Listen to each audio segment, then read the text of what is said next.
Ма каков е односот на германското општество кон децата со попречености? Дали е прифатено од страна на луѓето, имаат ли некакви проблеми со кои се соочуваат? Јас живеам во Западна Германија веќе 7 години. Тука се преселивме заедно со нашата ќерка Јоана, која што сум посебен родител. Тоа значи сум родител на дете со здравствени предизвици. Јоана почина на 6 годишна возраст и значи нашата ќерка не е повеќе со нас.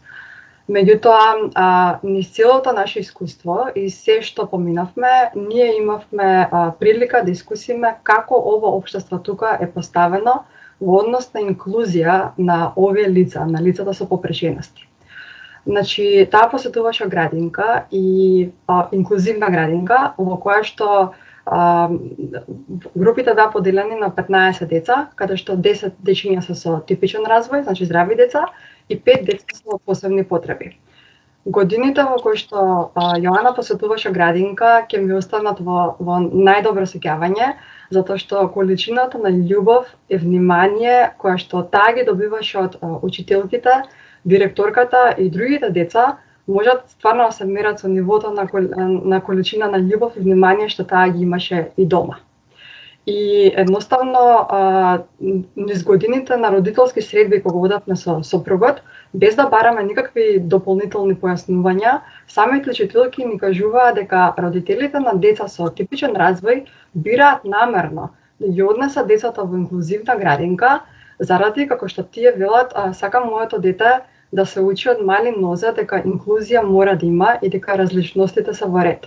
Или, например, сакам моето дете да оди во инклузивна градинка за кога ќе порасне, да не се плаши ако треба да има интеракција со лица со попреченост.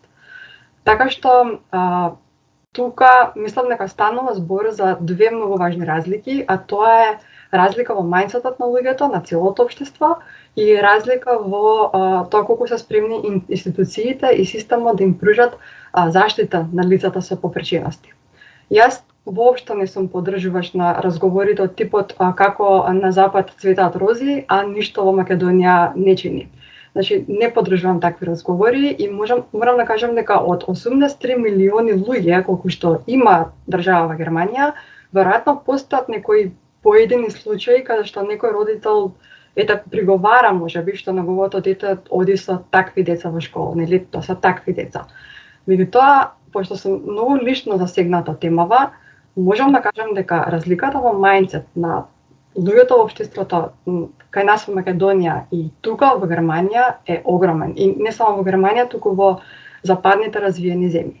Сега, по реакциите што ги гледам со случајот со Ембла и го пратев исто случајот со Тимјаникот пред неколку години, излегува дека поголем дел од македонската јавност ги осудува и го критикува овој начин на дискриминација, што значи поголем бројот на луѓето што се спремни за инклузија и се спремни да поддржат и се спремни на различност. Но луѓето од другава група кои што осудуваат се очигледно погласни и затоа доаѓа до вакви неубави настани. Јас имам две пораки денеска. Едната се однесува на родителите кои што имаат здрави деца. Вие кои што не сакате вашите деца да учат со деца со Даунов синдром или аутизам или било која друга попреченост, јас знам дека вие сакате да ги заштитите и мислите дека вашите деца ќе напредуваат повеќе интелектуално ако се сами во класот и повеќе ќе постигнат во образованието. Предпоставувам дека тоа е причината зашто бойкотирате наставата. Не можам да замислам друга причина. Меѓутоа, размислете каква услуга им правите на вашите деца. Вие со ова им кажувате на вашите деца дека да се има попреченост е страшно, дека тоа не прифатливо. И утре вашите деца кои ќе пораснат, ќе бидат возрастни луѓе кои што се плашат од диагнози, од синдроми и од луѓе кои што се различни. А што ќе биде ако тие деца добијат деца со посебни потреби? Дали гледате како ова сите нас не тангира и како сме сите поврзани? И ако имате страв од аутизам, Даунов синдром или било каква друга попреченост, едноставно едуцирајте се на темата. А другата порака што имаме до родителите на деца со посебни потреби, а тоа е да се гордеете со вашите деца и да не се срамите да ги покажете и да не се плашите да говорите јавно за нив и за нивните права. И барајте ги луѓето со прогресивен мајндсет околу вас, затоа што ви гарантирам дека ги има и дека се во поголем број само не се толку многу гласни како овие родители кои што осудуваат и се нетолерантни. Маја, многу ти благодарам за овој разговор.